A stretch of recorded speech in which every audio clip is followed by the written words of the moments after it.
드려야 될 텐데요.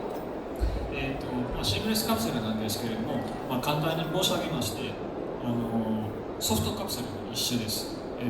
通常のカプセル、ソフトカプセル、製法上どうしてもシェル、被膜に継ぎ目が存在しますが、シームレスカプセルの場合ですね、シェルに継ぎ目がないという特徴を持っています。네, 시밀스 캡슐이 무엇인가에 대해서 먼저 간단하게 설명을 드리면 이 소프트 캡슐의 일종, 연질 캡슐의 일종이라고 생각하시면 되겠습니다. 그 통상적인 그 연질 캡슐 같은 경우에는 제법상 그 피막, 쉘이라고 하는데 여기에 이음새가 있습니다. 그런데 시밀스 캡슐에는 이런 피막에 이음새가 없다라는 특징이 있습니다.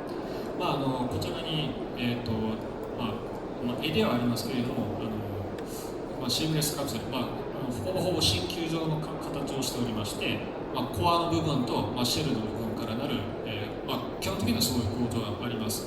で、我々、その2層だけではなくて2層、3層、4層という、多層構造をシームレスカプセルに作り出すことができます。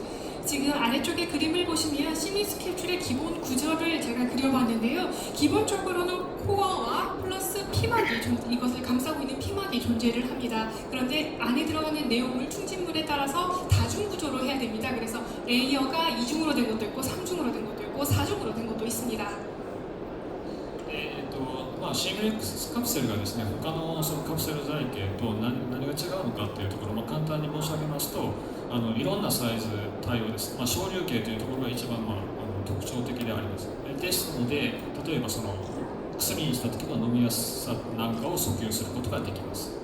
네, 그리고 시밀스 캡슐의 강점에 대해서 말씀을 드리면 아무래도 크기가 굉장히 입경, 지름이 작기 때문에 의약용으로 사용하실 경우에 굉장히 그 다중화 기술도 발달이 돼서 내용물이 목표 지점까지 도달을 할 수 있다는 것, 그리고 목넘김이 좋아서 그 복용률이 높아진다는 점을 들 수가 있겠습니다.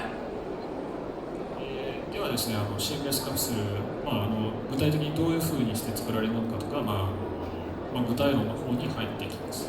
그렇다면 이 시밀스 캡슐을 어떻게 만드는가 그 제조법에 대해서 구체적으로 그 원리에 대해서 말씀드리도록 하겠습니다. 継ぎ目がないということで、どうやって作るのという話があります。それをちょっと説明させていただきます。 이음새가 없는데 어떻게 이것을 만드냐라는 질문을 많이들 하십니다. 그래서 그 원리에 대해서 간단하게 설명드리고자 합니다. こちらの図をちょっと使って説明させていただきますけれども、シームレスカプセルというのはですね、機械的なところでいうと、同軸ノズルという構造を使って液体をですね、混じり合わない2種類の液体を同時に出して、それをちぎっていくという方式になります。こちらの図を見ていただきますと、コアの部分、中心部のノズルからコアが突出され、その外側のノズルから被膜のゲル化剤をですね、流してやります。そうすると液体がこのようにずっとこう流れてきた突出出されて、それが切れることによって、こちらになりますけれども、コアが被膜の溶液で覆われたいわゆるシームレスカプセルの構造を作ることができます。 제가 이 시밀스 캡슐의 형성 개념도를 그림으로, 메커니즘을 그림으로 그려보았는데요. 먼저 다중 동축 노즐이 있습니다. 여기에다가 코어라는 것은 원료 물질을 말합니다. 그리고 이것을 보호할 피막 물질을 함께 노즐을 통해서 흘려보냅니다.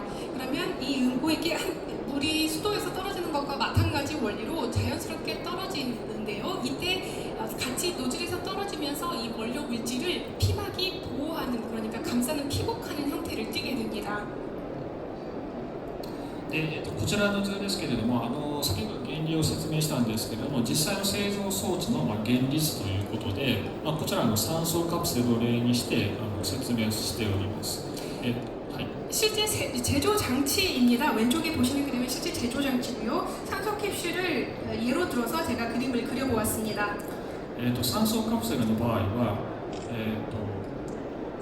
コアの部分があって、直接被膜というわけにはいかなくて、ここに中間層として保護層を入れます。なので、コア、保護層、被膜の溶液を三重の同軸ノズルから突出することによって作ります。 죄송합니다. 제가 3중 캡슐을 발음이 일본어로 똑같아요. 그래서 산소 캡슐이라고 말씀드렸는데 실례했습니다. 캡슐인데요. 3중 캡슐을 제가 예로 들어보겠습니다. 이 3중 캡슐은 코어 원료 물질 그리고 이것을 피막으로부터 보호해줄 보호층이 코어 물질을 감싸고 그 위에 외부로부터 보호할 보호층을 피막을 만들게 되는데요. 이 3중 캡슐을 만드는 제조 원리를 왼쪽 그림에 제가 그려보았습니다. で次ですけれども、シームレスカプセルの製造フローをここに示します。 그리고 지금 보시는 슬라이드는 심리스 캡슐의 제조 흐름입니다. まずですね、カプセル形成に必要なそれぞれの溶液、コアの部分、それから保護層の溶液とか被膜の溶液などを調合します。 먼저 코어 그러니까 원료 물질입니다. 원료 물질과 보호층에 들어갈 물질 아까 설명드렸듯이 예를 들어서 겔이라든지 젤라틴이라든지 이런 것들 그리고 피막 용액을 같이 조합을 합니다. でですね、先ほど申しましたように同軸ノズルからそれぞれの溶液を突出してカプセル化をしてでそれをですね、被膜の部分にゲル化剤を使っておりますので冷却のプロセス、こちらの図で言いますとここのノズルがあってその周りですねその周りに冷却液が流れていますのでその溶液を突出後にすぐにカプセルの被膜を固めるために冷却をします。 네, 그 다음에 이 세 가지 물질을 조합을 한 다음에 아까 말씀드렸듯이 동축 노즐을 통해서 이것을 흘려보내면 수도처럼 물이 뚝뚝 떨어진다고 말씀드렸잖아요. 이렇게 떨어진 분리된 캡슐을 냉각을 시켜야 됩니다. 이 냉각을 할 때 예를 들어서 피막의 겔화, 그러니까 겔 물질을 사용한 경우에는 깨끗하게 냉각을 시켜야 하기 때문에 냉각액이 이 주위를 돌아다니고 있고 여기에부터 분리된 그 캡슐이 이 냉각액에 의해서 깨끗하게 냉각이 됩니다. で、冷却用の冷却用の冷媒として油を使っておりますのでその油を取り除くプロセスとして脱油の工程があります。でその後にですね、油を取り除いた後に、ゲル化剤のところが水溶液水を含んでおりますのでドライなカプセルを、必要であればですね乾燥の工程それから洗浄してっていうところに入ります。 네, 그리고 아무래도 이 냉매로 오일을 사용하기 때문에 타류 과정이 필요합니다. 그래서 냉각한 다음에는 타류를 하고요. 또 건조를 하게 됩니다. 그리고 잔여물이 남을 수 있기 때문에 세정을 하게 됩니다. で、洗浄が終わったカプセルをですね、中にはですね、非常にこれサイズ均一なものを作ることができるんですけれども、一定数の割合でですね、大きすぎるものや小さすぎるカプセルも含みますし、それから工程上そのプロセス上ですね、割れてしまうものもありますので、ふるいのプロセスを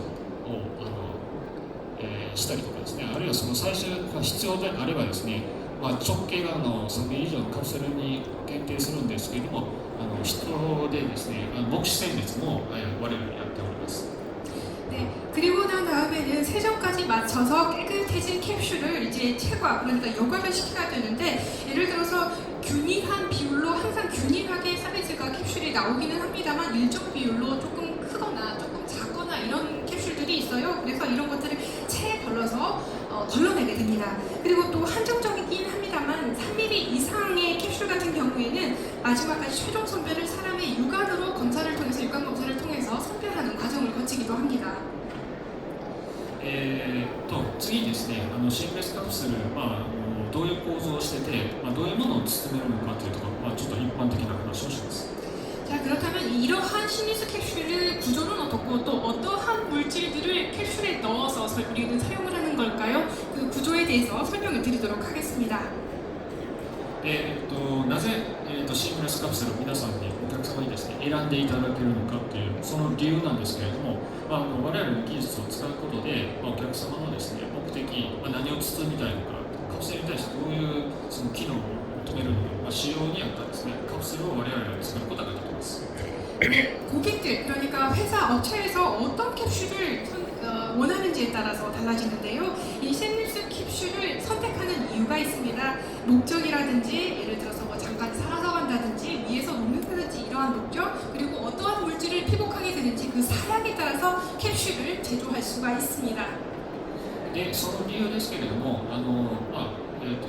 すでにお話ししていますけれども、まずカプセルがあって、その中に入れるもの、それがコアに入れる物質なんですけれども、ここをお客様が選ぶと。そして、入れるものによりまして依存してですね、このどういう構造を取るのか、2層にするのか、3層にするのか、4層にするのかというのを決めます。それからこの被膜の素材、これ一般的には可食用のゲル化剤を使うんですけれども、そのゲル化剤の選択もします。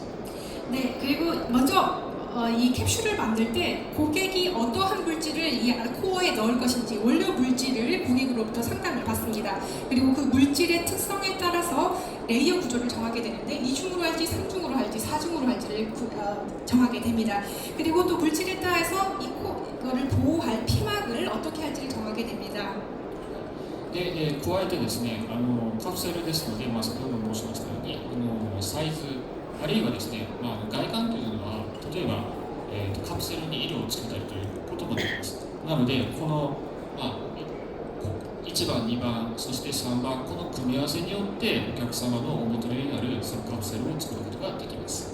그리고 피막에는 식용계를 많이 사용을 하고요. 또 중요한 거는 이 캡슐의 사이즈일 텐데요. 이 사이즈에 따라서 사이즈를 고객과 상담을 해서 2중으로 할지 3중으로 할지 원료에 따라서 정하기도 하지만 사이즈에 따라서도 2중으로 할지 3중으로 정하게 될지 이것을 심한 토론을 하게 됩니다. まずどれくらいのサイズができるのかというところですけれども、0.5 ミリから8ミリまで、量産レベルではこういうサイズのものを作ることができます。で、ただし0.5 ミリというのは食用、いわゆる食用に限定でありまして、医薬品のカプセルですと、1.2 ミリ以上というところで私ども対応しております。 네, 먼저 외관에 대해서 살펴보겠습니다. 사이즈를 또 달리할 수 있고 또 색깔도 달리할 수 있는데요. 주로 저희가 하고 있는 게 0.5mm에서 8mm까지 양산을 할 수 있는 사이즈입니다. 0.5mm 같은 경우에는 식품에만 한정되고요. 또 의약품 대응 같은 경우에는 1.2mm 이상 대응이 됩니다. ですね、あとその被膜の部分に、ここのシェルの被膜の部分なんですけれども、当然そのカプセル中のコアと被膜のその比率によって、実際の被膜をより薄くすることができますし、より厚くすることもできます。そして口に入れた時のテクスチャーとか、被膜の強度なんかもですね、いろいろと、コントロールすることは可能です。 네, 그리고 피막에 보시면 피막의 두께에 대해서 조금 설명을 드리면 내용물에 따라서 더 피막을 얇게 만들 수도 있고 더 두껍게 만들 수도 있습니다. 내용물이 어느 정도 들어갔냐에 따라 그리고 내용물의 원료가 무엇이냐에 따라 이것을 결정을 하게 됩니다. 그리고 입에 넣었을 때 텍스처라든지 강도라든지 이런 것들도 고려하면서 두께를 정하게 됩니다.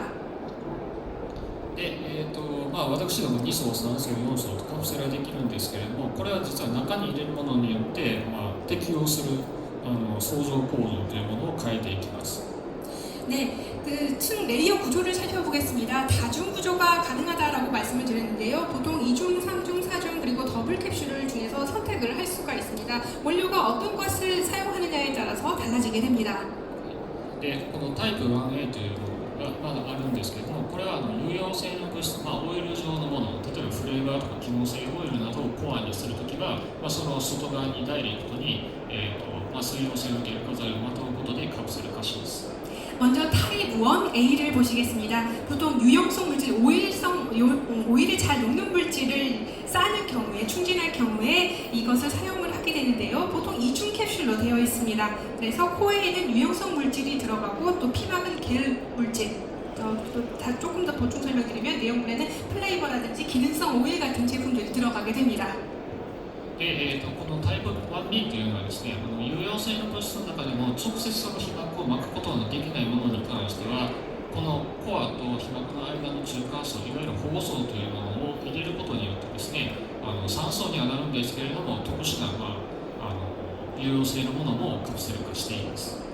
네, 그 다음에 타입 1B를 보시겠습니다. 오른쪽 슬라이드, 오른쪽 그림인데요. 지금 보시면 똑같이 유용성 물질을 충진한다라는 면에서 같습니다. 그런데 이것은 지금 3중으로 되어 있어요. 왜냐면은 보호층이 필요할 경우에 코어를 보호층으로 한 번 더 피막을 씌우고 그 다음에 또 피막으로 씌운다는 점에서 3중이 됩니다. そうですけれども、油系のものだけじゃなくて、水溶液も内包できます。この場合は酸素カプセルになります。なぜならば、水溶液に対して水溶性のゲル化剤を直接まとうことはできませんので、間に保護層を入れます。はい。 네, 그다음에 타입 2, 타입 2를 보시겠습니다. 이것은 오일계가 아니라 수용액인데 물에 녹는 것 충진물입니다.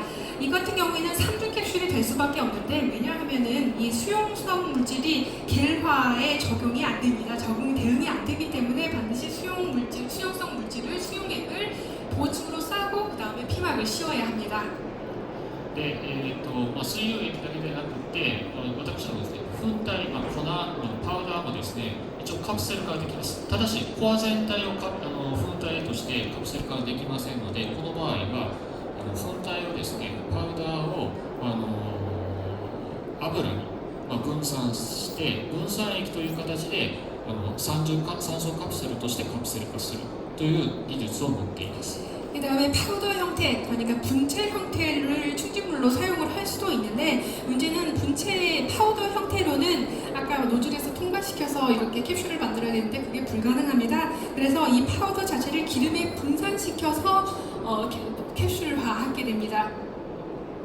で、もう一つ最後面白い財形としてはですね、4層カプセルの、特殊な例としてですね、ダブルカプセルというものを私の持っています。それはこちらの写真がですね、ダブルカプセルの実例ですけれども、外側の大きいカプセルの中にですね、もう一つ小さいカプセルを入れるという、こういうダブルカプセルを、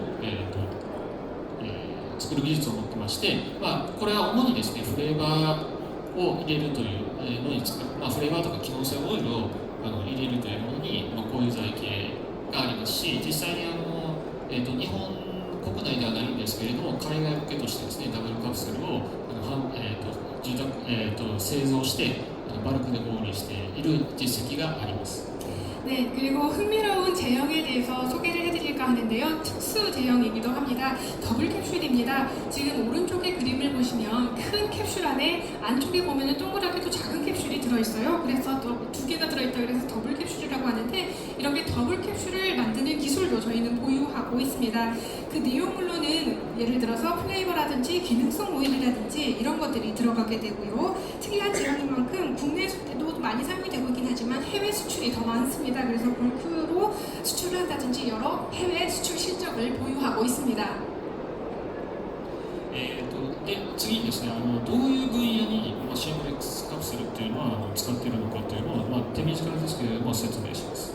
그렇다면은 어떤 캡슐에 어떠한 제품에 이 시니스 캡슐을 사용하는지 간단하게 소개해드리도록 하겠습니다. はい。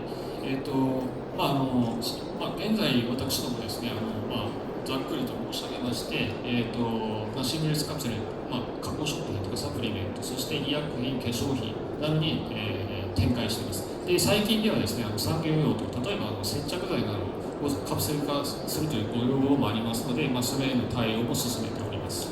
주로 많이 사용되는 제품들이 여러분 잘 아시는 가공식품이라든지 또는 건강보조식품, 건강보조제, 영양제, 그리고 의약품 또 화장품에 많이 사용이 되는데요. 최근에는 여타 산업 용도로도 많이 니즈가 있습니다. 예를 들어서 접착제를 캡슐로 만들겠다라는 니즈도 있어서요. 그것도 대응을 하고 있습니다. こちらに詳しくは説明しませんけれども、もともと私ども森下人体におきました CMS カプセルの技術はですね、1970年代の初頭から開発を始めまして、この、現在に至るまで50年近くにわたってその技術をですね、発展、そして、未来に向かってですね、開発を進めております。 네, 이 슬라이드에서는 그냥 간단하게 설명을 하고 넘어가겠습니다. 어떤 내용이냐면은 저희가 시니스 캡슐을 언제부터 개발했느냐 하면은 1970년 초부터 지금 50년의 세월이 흘러네요. 50년에 걸쳐서 이 시니스 캡슐을 개발을 해왔고 앞으로도 미래지향적으로 기술 개발을 계속해 나갈 것입니다.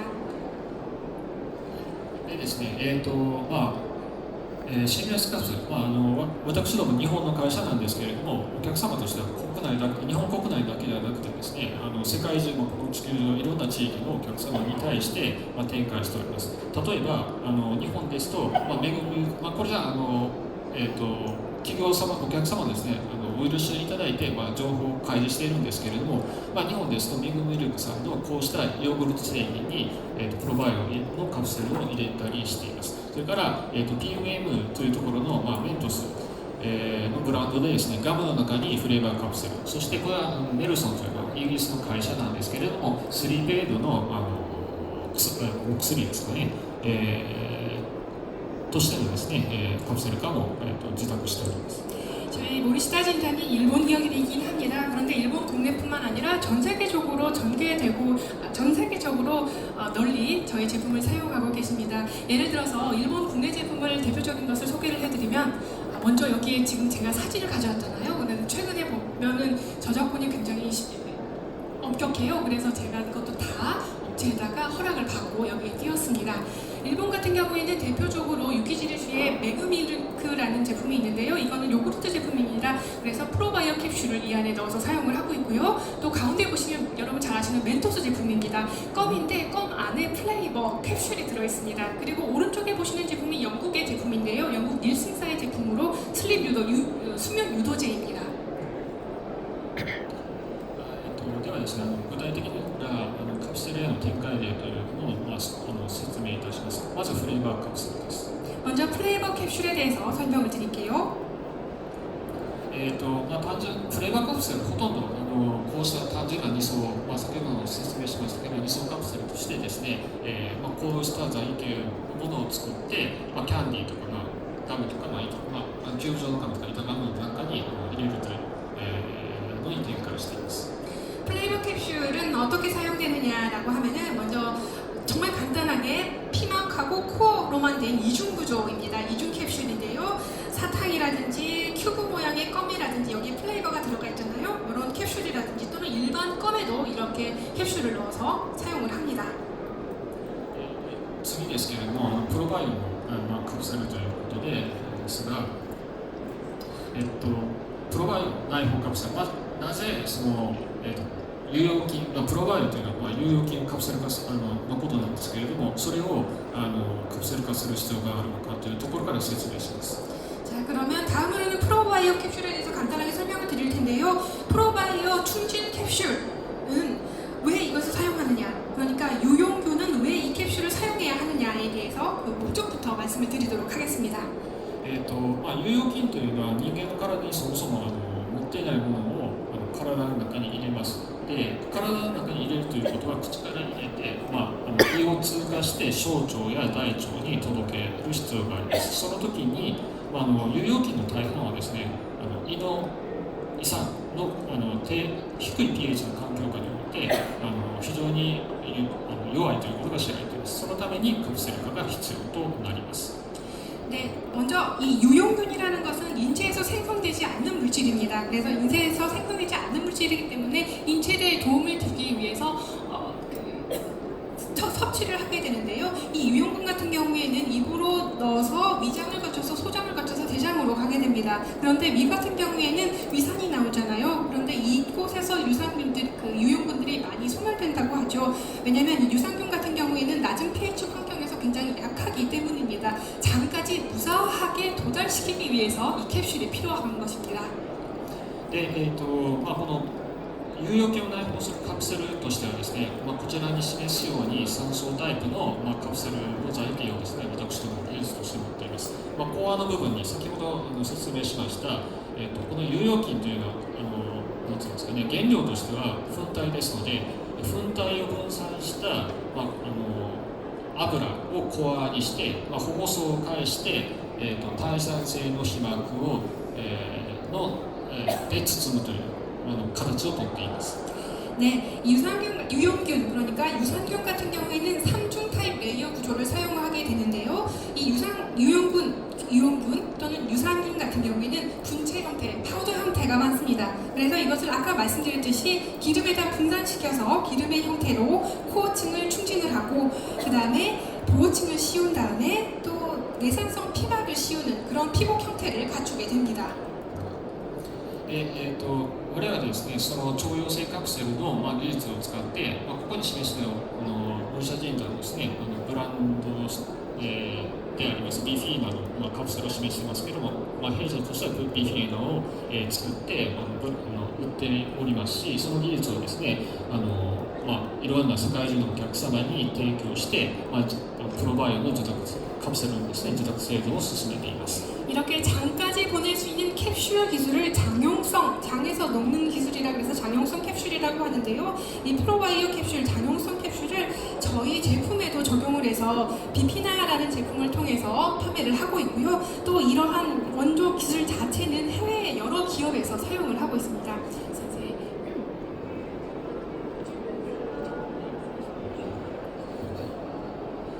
ですね、で弊社の技術の一番その特徴的なところはですね、カプセル化することによってこの有用菌の、胃酸に対するですね、耐酸性と言われるのが非常に高く出ます。こちらの図なんですけれども、人工胃液 pH1.2 の水溶液にですね、有用菌末としてビフィズス菌とそれから乳酸菌を浸積してたのと、それからそれぞれの菌をシームレスカプセル化したものを同じ人工胃液に2時間浸積して、その浸積した後の有用菌の生存率を評価しました。そうしますと、私どものシームレスカプセルでカプセル化したものに関しては生存率がですね 90% を、80から 90% の生存率を示すということが分かっています。それからカプセル化しないものに関しましては、当然この低い pH に入れますとほとんどが死んでしまいます。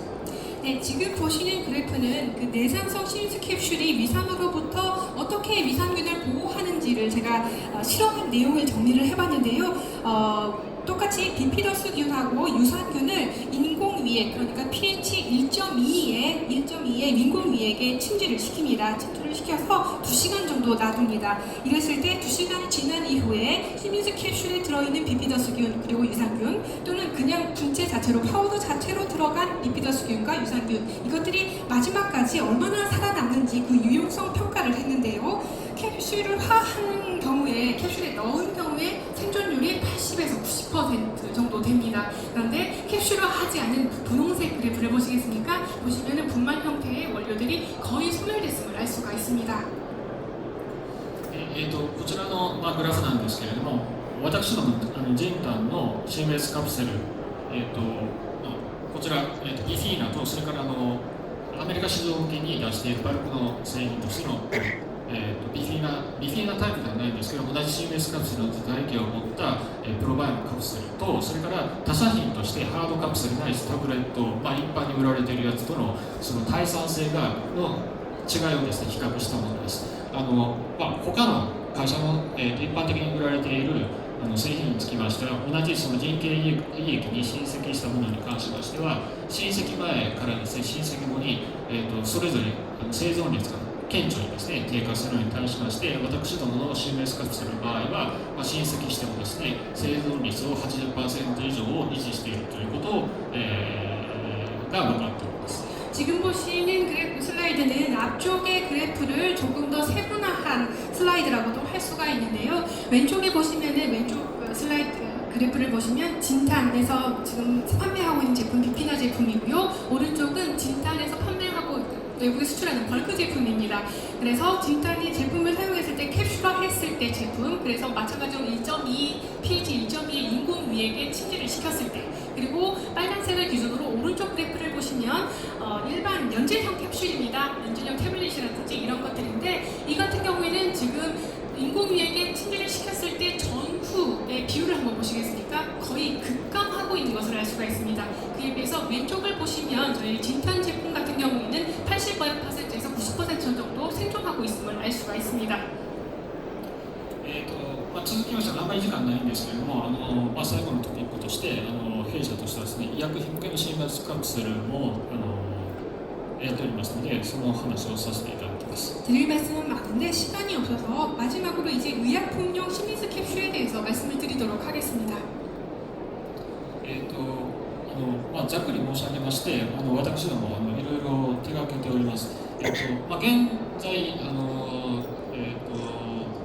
今売っているものとしてはですね、こちらのテイジンファーマさんと一緒にやっている公式市場向けのですね、イコセメント酸一類ですね EPA をシームレスカプセル化したものがですね、唯一、これ処方箋薬なんですけれども、展開しているものになります。でこちらにつきましては、ロート製薬さんとの、共同ですね、今売られてないんですけれども、アレルギー、コアアレルギー剤の、カプセル化も、以前やってたことがあります。 네, 먼저 대표적인 제품을 소개를 해드리겠습니다. 먼저 왼쪽 제일 위쪽에 보시면 솔라민이라는 제품이 있습니다. 처방의약품인데요. 이 약 같은 경우에는 테이진 제약에서 만든 제품이고요. 고지혈증 제품입니다.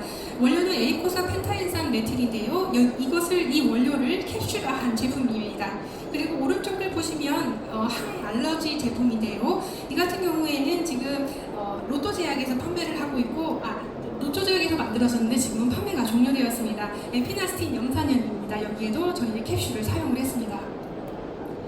医薬品に関してもですね、医薬品のカプセルの場合ですとソフトカプセルとかハードカプセル、これが一般的なんですけれども、あえてその中からシームレスカプセルを選択していただく理由としては、そのカプセルサイズを任意のサイズにすることができるというところと、それから種類に対して機能をですね入れることもできます。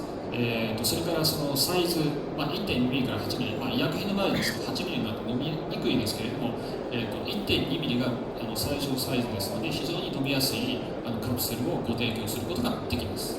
제가 여러분들도 잘 아시다시피 캡슐은 여러 종류가 있습니다. 연질 캡슐, 경질 캡슐, 그리고 그냥 일반 하드 캡슐, 시니스 캡슐이 있는데 왜 이 중에서 굳이 고객들은 시니스 캡슐을 채용을 해서 사용을 하는가라고 말씀을 드리면 역시 하나의 특징이 임의로 본인이 고객이 원하는 사이즈를 맞출 수 있다는 점입니다. 그리고 피막의 기능성을 도입을 함으로써 도입을 할 수가 있고 또 다중 레이어도 가능하다는 점입니다. 크기 같은 경우에는 1.2mm에서 8mm까지 대응을 하고 있기 때문에 식품 같은 경우에는 1.2mm부터 가능이 됩니다. 예를 들어서 약이 8mm면 안 넘어가겠죠. 그래서 작게 하는 기준이 굉장히 중요합니다.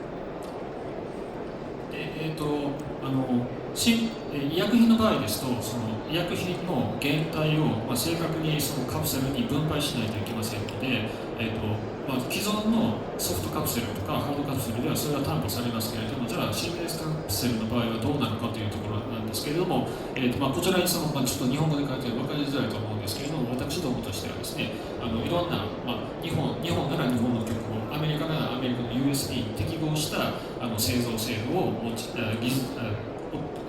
技術として持っております。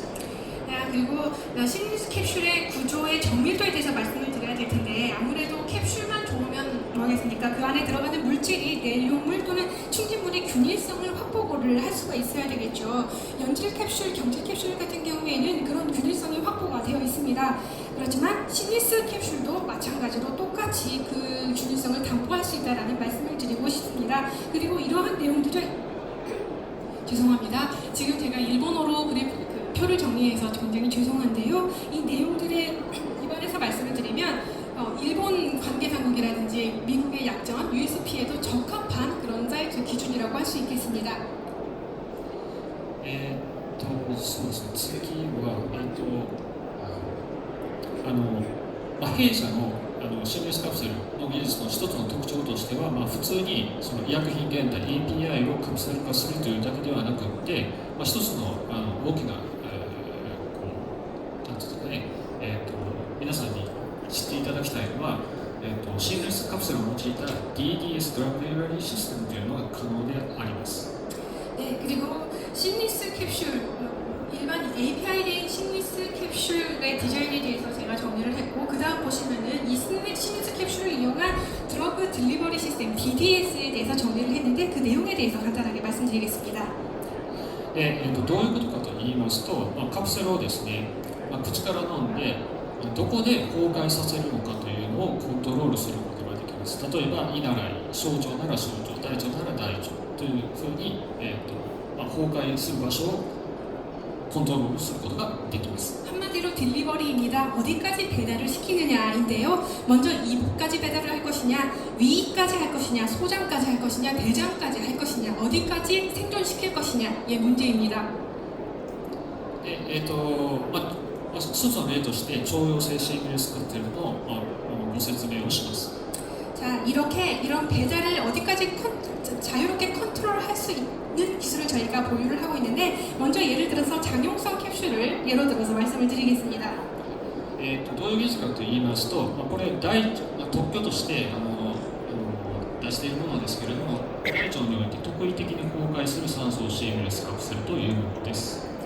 지금 보시는 제품은 대장까지 가는 특이한 구조를 띈 3중 시리스 캡슐인데요.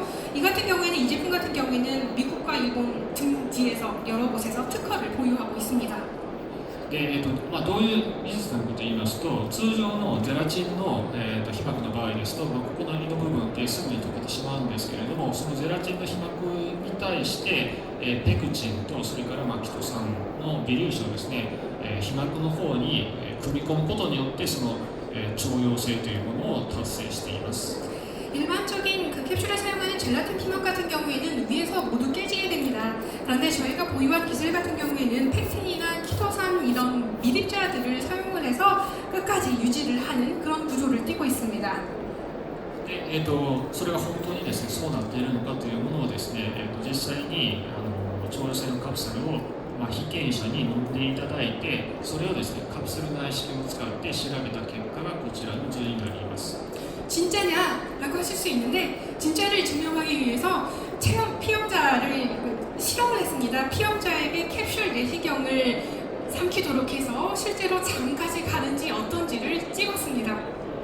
胃の中ではですね、カプセルがきっちり残っている、そして小腸下部においてもまだですね、全然崩壊している状況ではございません。そして大腸に行って初めて、被膜がですね、膨潤し始めて、カプセルが崩壊し始め、そして最終的に、大腸の奥の方でですね、カプセルが最終的に崩壊します。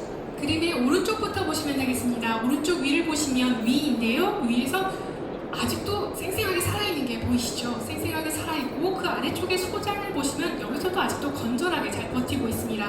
그리고 왼쪽으로 와서 아래쪽에 보시면 대장에 이제 진입을 했습니다.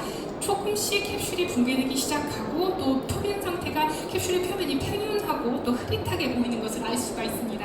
그리고 왼쪽의 위 그림을 보시면 이제 녹아내리는 것을 알 수가 있습니다. そうですね、あまり時間がないので、ちょっとこの辺はスキップします。 시간이 없어서 여기는 생략하겠습니다. 最後のデータになりますけれども、これそれぞれ今現状その処方箋薬として売られているものの例をお示しします。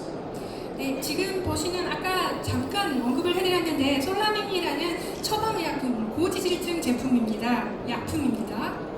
でこれ材形としてはですね、コアの部分に、イコサペント酸、EPA が入ってまして、この場合はですね、ちょっと特殊なんですけども、保護層なしで直接そのイコサペント酸、EPA の液体を、腸溶性の皮膜で、囲っている2層タイプのカプセルになります。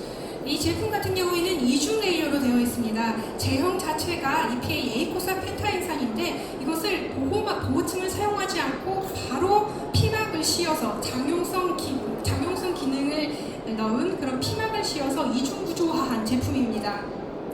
でこういう材形を取ることによって何がいいのかと言いますと、一つは小流径、この場合 1.2 ミリですので非常に飲みやすいということ、これが実際のカプセルの集合写真になります。それから、EPA というのは魚由来のものですので、非常に匂いが強いものですので、カプセル化することでマスキングができます。それからこの EPA そのものがですね、胃でそのまま、入ってしまいますと胃が荒れてしまいます。でカプセル化して胃の先でですね、崩壊させることで胃の荒れというものも低減できます。 이 제형의 장점이 무엇이냐에 대해서 설명을 드리면요, 굉장히 1.2mm 소입경이기 때문에 입자가 작기 때문에 몸넘김이 쉽다라는 것입니다. 그리고 에이코사 펜타인산 같은 경우에는 어유에서 추출이 되는 물질이기 때문에 먹었을 때 다시 위를 통해서 입으로 올라오는 냄새가 굉장히 심합니다. 그런데 이러한 것들을 억제할 수 있다는 점, 그리고 이렇게 또 위로 바로 들어갈 경우에 위장 장애를 일으킬 수 있는데, 위 바로 직전에서 녹음으로써 이 위장 장애를 저감시킬 수 있다는 장점이 있습니다.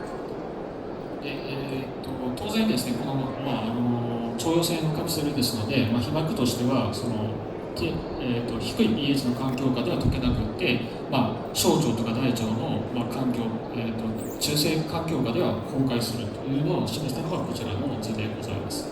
그리고 이 솔라멘 같은 경우에는 그 pH 변화에 따라서 방출을 조절할 수 있다라는 특징이 있는데 솔라멘 캡슐을 인공위액이라든가 그 제대로 원하는 곳까지 보내내는 배달하는 기술을 저희가 정리한 그림입니다. で、もう一つですね、この、EPA のカプセルで、非常に言わなければいけないのは、この EPA という化合物そのものがですね、非常に、酸化を受けやすいということです。で、その酸化に対して、このシングレスカプセルの在庫がですね、非常に有効であるということを示したのが、こちらの、図でありまして、POV という指標がですね、6ヶ月間の保存中全然変わらないということで、保存安定性に優れているということを示しています。それから 그리고 저희 그 EPA 물질 같은 경우에는 굉장히 산화되기 쉬운 물질입니다. 그래서 이것을 안전하게 물리적으로, 물리화학적으로 보관을 할 수가 있어야 되는데 첫 번째 E라고 되어 있는데 보관 안정성이라고 되어 있습니다. 과산화 물가가 이 6개월 동안 분해되지 않고 억제되고 있다는 것을 알 수가 있습니다. でですね、これで一応最後になるんですけれども、まとめとしてですね、このセミナーでは分子人体のシングレスカプセル技術に関していろいろと説明させていただきました。そのシングレスカプセルがですね、食品サプリメント、医薬品におけるさまざまなニーズに対して、ソリューションになれることをご理解いただけたかと思います。 저희 이번 세미나에서는 저희 모리스타 진탄의 신리스 캡슐 기술과 관련해서 여러분께 말씀을 올렸습니다. 그런데 이 신리스 캡슐이 식품이라든지 영양보조제 또는 의약품에서 정말 다양한 니즈에 대응할 수 있는 솔루션이 될 수 있음을 여러분들에게 소개시켜드리고 싶었습니다.